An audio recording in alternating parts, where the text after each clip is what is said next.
Eto, ang Ombudsman Attorney Claire, sabi nga also as, how do you, Wei Xiong? Oh, pareho na rin yan. Oo, yun. doon sa listahan na may maharap na kaso. Ano ikakaso nga sa kanila, partner? Ang Ombudsman ay has affirmed its resolution that recommended the filing of graft charges against officials involved dun sa Farmally Pharmaceutical Corporation. So, nangunguna si Lynn. Ito, si Roque. Si Roque. Sorry, sa Duque. Okay, so nangunguna former ba? health secretary. And? Secretary. And si Christopher Lau. Undersecretary Lloyd Christopher Lau. And former Procurement Service Department of Budget Management. Ayun, si Lloyd Christopher Lau. The Office of the Ombudsman recommends filing a graft case against former Health Secretary Francisco Duque III and former Budget Undersecretary Lloyd Christopher Lau. The indictment stems from the allegedly irregular transfer of 41 billion pesos from the Health Department to the Budget Department's Procurement Service to purchase COVID-19 supplies. The Ombudsman also finds Duque and Lau guilty of grave misconduct and conduct prejudicial to the best interest of the service. Investigations reveal that at the height of the pandemic, the Duterte administration awarded a number of multi-billion peso supply contracts to a small, inexperienced company called Farmally. The contracts were found to be anomalous. The Ombudsman earlier dismissed Duque and Lau from service and forfeited all their retirement benefits. It also permanently disqualified them from public office. Ayan, ang sila yung mga kasama dito, Attorney Claire. Actually, matagal na kasi issue to, partner, no? Pero ngayon lang talaga umalagwa, no?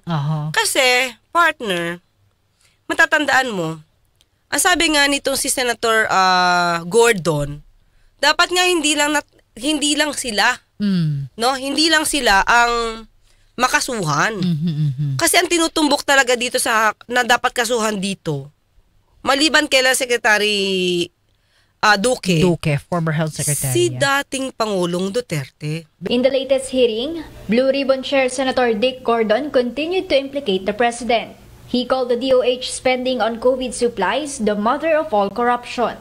Pagdating sa Chinese companies, ang galing-galing ng ating gobyerno, hindi man niya dinidepensahan ang mga Pilipinong kumpanya upang maisagawa ang panggarambong sa bayan. Kailangan ma-appoint si Lau at alam natin kung sino nag-appoint kay Lau at Leong. In turn, Duterte has also continued to lash out at the lawmakers, something experts say is his way of defending himself to his base. He is actually talking to those constituency, then they build on that. So magandang basahin, is it enough to turn it around? Kasi right now, when you look at really with Farmally, there's a lot of missteps. Because it was the time na siya yung Pangulo, no? During the time na may pandemya, Saka partner, mga ka-UB, matatandaan nyo ba sinabi to ni Pangulong Duterte doon sa kanyang yung laging siya pag-uulat sa bayan, diba? The senators keep looking for the technical and financial requirements of Farmally. Wala ka nang pakialam dyan. Farmally is really a Farmally corporation sa Singapore. Doon yung nag-provide. Ito si Michael Yang, whom I knew for the last 20 years na negosyante ng Davao. Siya yung inutusan ko initially noon nung I made contact with the Chinese. Siyempre may negosyo, nakikisali, negosyante. Ano ba magawa mo? Ito na ngayon, ang ginaano nila, wala silang makita, yung Farmally. Yung Farmally, what is clear is that there was this contract, there was delivery, kompleto lahat, specifications, to quality, quantity, and all. Tapos, after delivery, bago pa nagbayad ang Pilipinas. Tuwing Lunes o Martes. Lunes. Kung hindi na Lunes, Martes.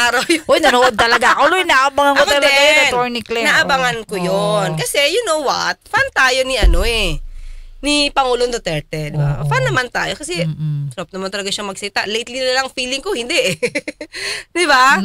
So, ganito, partner.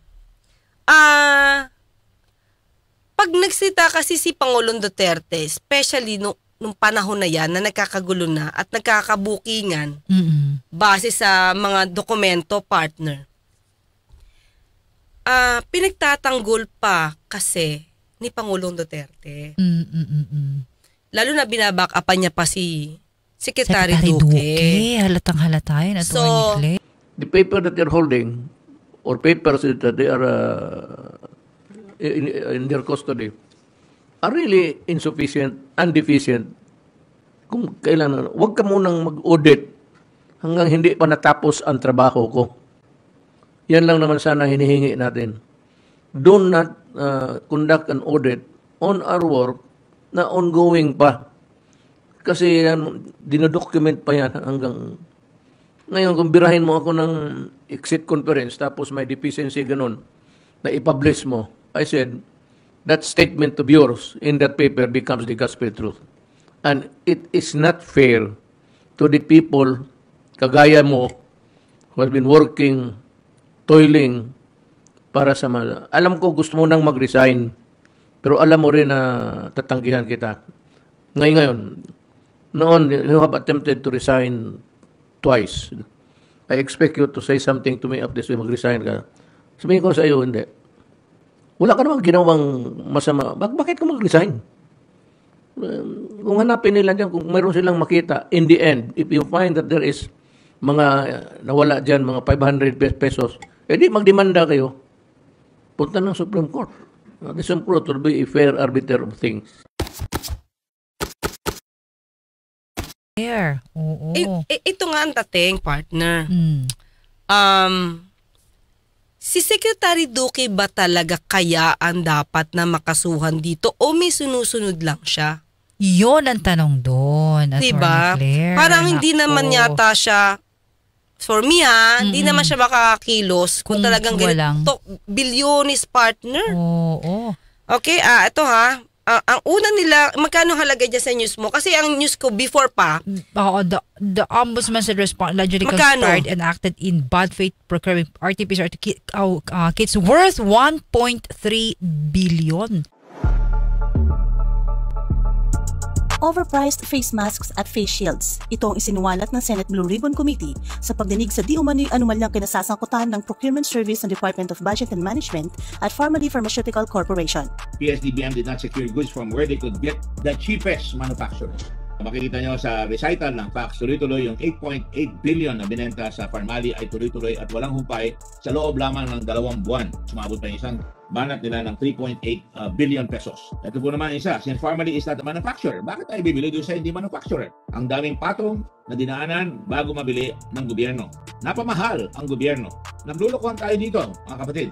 Pharmaly should have been disqualified from the beginning sapagkat wala siyang qualifications. Malino na po yan. Ang March 25 pinirmahan yung batas, April 6 naging effective, pero March 24 sa Lincoln Ong napunta na at hindi maikaila ni Kailao at March 25 nanghingi na sila ng RFQ, request for quotation, at nanghingi ng supply na 500,000 na test kits at tinuringan pa ng 8 million. Pero malalaman natin mali ang kwenta. Actually lumalabas 13.86 million because if you multiply 2772 times 500,000 lalabas 13.86 million at hindi, 9 million.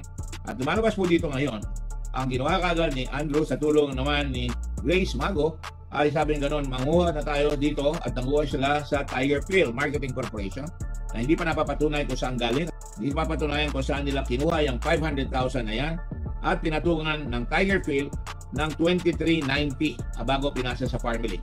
At kung tanungin natin ang Tiger Phil nung isang araw, ang sabi nila, binili nila sa Green Trends at nag-mark up sila ng 9 pesos and 72 centavos sa buuan sapagkat ang pasa nila ay napakababa, 18 pesos sa Green Trends, pumasok sa Pharmaly ng 23.90 at pinasa ng Pharmaly sa gobyerno ng 27.92.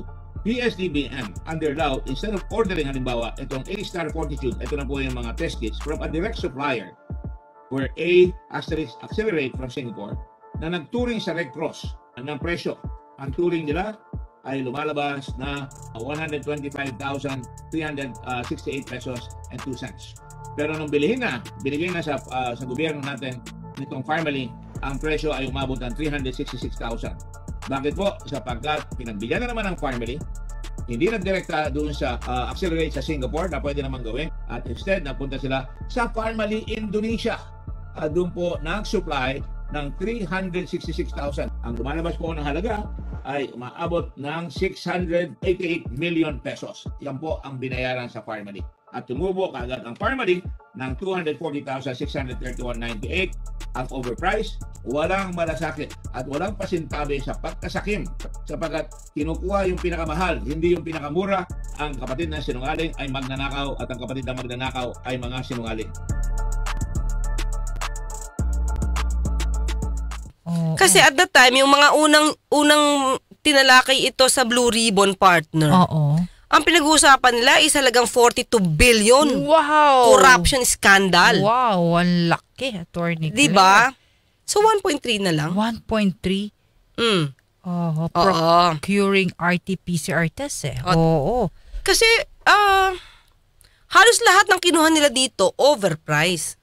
Kailangan, sabi naman ni Pangulong Duterte, baback upan niya kung overpriced, diba? Para bang hindi questionable ang pagiging overpriced. Okay. Diba? Pero partner, syempre, being the president, tingnan mo muna kung dapat ba talagang ganun ka-overpriced. Kasi, ang dami na patunayan dito nung panahon ng hearing, partner. Ito mga taong may sangkot, especially doon sa Pharmally, partner. Nagbuhay mayaman eh. Yun lang. Diba? Mga sakyan na makikita mo. At the same time, partner, lumalabas kasi dito sa Pharmally.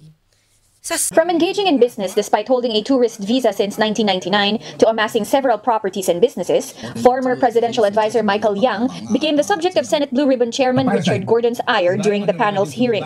Despite Yang's denials, the senator wants tax records and visa violations checked. Bisita ka ng bansa as a tourist. Dinilate mo yun, hindi ka nagbabayad ng buwis. Wala ka rin taon dahil wala kang nakukuha sweldo, tapos bigla na lang dumating. Nagkaroon ka ng permanent residence visa. Dami ng pera, pumasok na yung Clark, pumasok na yung mga bahay sa Forbes, lahat. So, paano kita papaniwalaan? And that is to go. But what puzzled Gordon more was the luxury car registered under Pharmally stockholder Rose Nono Lin. Ayan yung 8.8 million na Lexus, right? Natagpuan mo na lang ba sa garahe yan? O ikaw bang bumili niya? Natagpuan ko po yan sa garahe po namin. Dahil hindi po ako mahilig sa sasakyan. Okay na po sa akin, basta po tumatakbo at may masakyan po. Papunta po sa opisina. Sa Pharmally, sa SEC, partner, ang liit-liit lang ng kanilang ng parang kapital. Doon sa SEC. Securities. 600,000. Tapos, the government would give the trust sa kumpanya nyo na ang pag-uusapan natin dito billions. Billions worth of mga medical equipment, medical parang materials, 'di ba? Mga PPE, pati face mask Pati face mask naging 27 yata pesos. Yes. Per piece. Per piece. So, 'di ba, kung ikaw yung face shield di naman kasama. Face kasama din. Na-overpriced din yung face shield Diba, 10 piso lang pala yun sa kanto. Yung una-una mga bilihan nun, magkano? We go back to what I've been saying since the very start.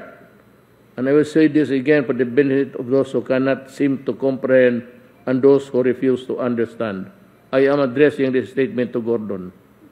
There was no overpricing which some senators are so desperately trying to establish. To also supply the private market because we prioritize our items for government. Ironically, mas mahal ang presyo na siningil nyo sa gobyerno kumpara dito sa price list which you gave around the same time sa mga private sector friends nyo. So, the only thing I can conclude, Mr. Dargani, I'm putting them side by side here, is that sa gitna ng pandemya, you were offering supplies and prices grossly disadvantageous sa gobyerno natin.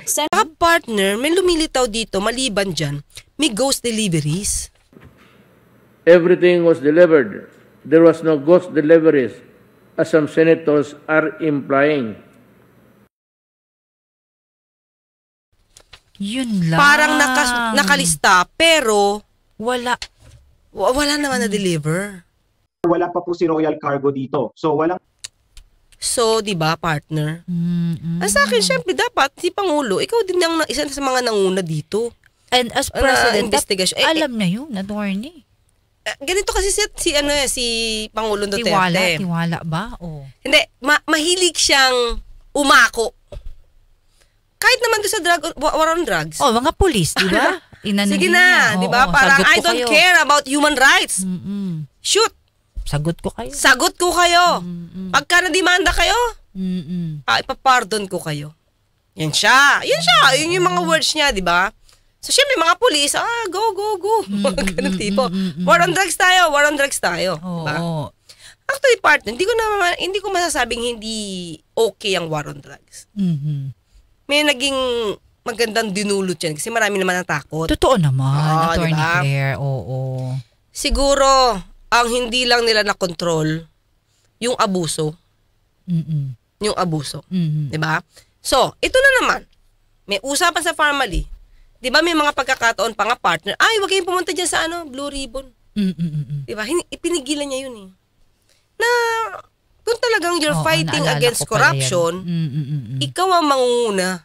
Nga pala. Hindi ka magbibigay ng shield na sa mga taong, pinaghihinalaang gumawa ng anomalya. Inurang na naman ni Pangulong Duterte si Senator Richard Gordon sa gitna ng investigasyon ng Senado kaugnay sa overpriced medical supplies.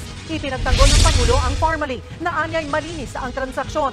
COA na rin daw ang nagsabi nito. Hinala ng Pangulo, kinalkal lang ni Gordon ang issue para idiin siya at ang mga dating kakilala nito gaya ni dating Presidential Economic Advisor Michael Yang. Kasunod yan, nilait pa ng Pangulo si Gordon. Kung sabihin ko sa inyo yung ka, sige daw, anong sagot mo? Saan mo gustong makita tayo? Kalaki-laki ng mukha mo, hindi magmintis itong sampal ko. Bumuelta naman agad si Gordon. Malinaw daw na may irregularidad sa transaksyon ng formally, pero bakit daw pilit itong pinoprotektahan ng Pangulo? Bakit, Mr. President, ang pangit ang pinapakita niyo ng tao? Ninakawan na tayo dyan sa farm cases is the right way to go. Stop using this issue in aid of election. Walang takutan, diretso mo na. Let's have a showdown. Sige. Mamahusay naman kayo sa mga threatening. Let's have a confrontation para tapos na yung hangin mo. Diyos ko, partner. Naalala ko pala yan, hindi dumadalo. COVID na nga. Hirap na yung mga tao. Baka nalaman mo, ang dami pang natuwa. Out of our own misery, marami pang natuwa. Diba? Miserable na yung buhay natin. Pero iba palang tao, yung mayaman. Alam mo, di ko maubos maisip, Attorney Claire, no? Walang budhi, di ba? Grabe. Pati itong yung magkapatid, tama ba? Mga kayubi, itong si Mojit Dargani, sa aking kapatid niya. Muntik pa ito nakatakas, di ba? Attorney. May magpapatakas na dapat dito nahuli lang to Diba? Sa airport. Pero grabe, no? Sa kalagitnaan ng pandemya, maraming namamatay, maraming buhay. Nagawa pang Nagawa pang pagkakitaan ang kahirapan ng buhay. Grabe diba? Talaga, Attorney Claire. So, ano ba masasabi nyo dyan, diba? Ay, managot na lang ho kayo sa kinauukulan sa langit. Tapos, ang sasabihin ni Pangulong Duterte dito, hindi ako magnanakaw. Kasi kung panahon na gusto ko magnakaw, nung panahon mayor ako, magnanakaw na ako. Sacks of money ang ibibigay sa akin. Hindi yun ang issue. Huwag kang lumayo. Ang issue at that time, may ginagawa di umano ang formally sa pakikipagtransact sa gobyerno. Huwag mong ipakita yung mga credentials mo. Diba? Yung pagiging honest mo. Sana nga honest, partner. Sana hindi corrupt. Yung pagiging hindi mo corrupt, ililitanyahan tayo ng maraming mga kanyang mga magagandang ginawa at the time na mayor siya. Hindi yun yung issue. Ang issue at hand, yung corruption di umano ng family at nitong si Lau. Diba? Attorney. Kanino bang tao tong si Lau? Diba? Parang pinipinpoint nila si Lau na tao di umano ni Senator Bongo. Yun lang, diba? Attorney Claire. So, diba, imbis na imbestigahan nyo yan, nagdudumilat na yung ibang mga na ebidensya or yung mga findings ng Blue Ribbon.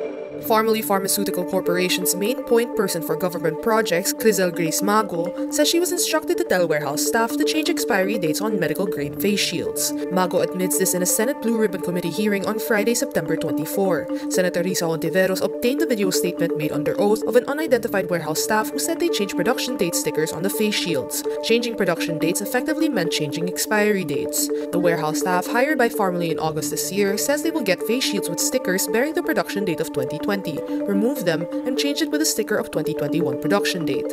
It is not clear what the expiry date of the 2020 made face shields were, but the warehouse staff says they were already expired and substandard. Sobrang substandard po ng mga pieces na ginagawa namin.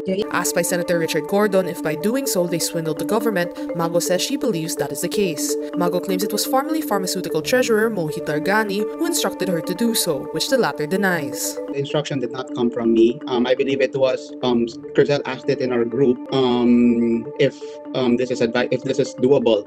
But if the instruction came from me, it did not come from me, Your Honor. President Rodrigo Duterte repeatedly defends his former economic advisor Michael Yang, formally, and former budget management official Lloyd Christopher Lau. Instead, he slams the Senate Blue Ribbon Committee for continuing the investigation. Wala tayong nadinig sa panahon ni Pangulong Duterte. Diba? Kaya tahimik. Naku, yun lang, Attorney Claire. Diba? Siguro disappointed si Senator Gordon. Dahil para sa dinami-dami ng mga naging issue ni Pangulong Duterte, yung mga tao niya lang ang nadidemanda. Diba? Lagi siya nakakalusot. Diba? Parang hindi ko naman sinabing may kasalanan siya. Sinabi ko lang, diba? Chain of command tayo diba? Kumbaga walang kikilos, Attorney Claire, nang malakihan, sa baba. Kung walang merong sa taas may basbas, na. Diba? Yun lang naman pagtatanong at opinion lang naman natin, Attorney. Kasi yan din yung opinion, partner. Ito nadinig ko to. Kasi pinanood ko yung interview at that time na hindi napayagan ang prayer rally sa Bulacan. Bulacan naman to. Bulacan, di ba? Sinanga natuloy sa Bulacan Ang sabi dun sa press con, ako, following lang their logic, nang ginamit na ng logic. Kung dito sa mababa, hindi kami pinayagan, syempre, aakyat yan. Hanggang sa Director General, o hanggang sa taas. Si PBBM ang nag-utos, yun sabi na, kaya aakyat hanggang taas yan, kaya si PBBM ang nag-utos para hindi kami makapag-rally sa Bulacan. Just following the logic, di ba? Walang gagawa ng gitong bilyones kung hindi rin manggagaling sa itaas. May taas. May taas. Yun diba? Ngayon. Naku, ewan ko ba. Maraming salamat po sa inyong lahat. Ako po si Radyo Man, Jenny Pahilanga. Hanggang bukas magkita at magkarinigan tayo. Ako po sa Tony Claire Cas, nagpapalalang, huwag tulugan ang inyong karapatan.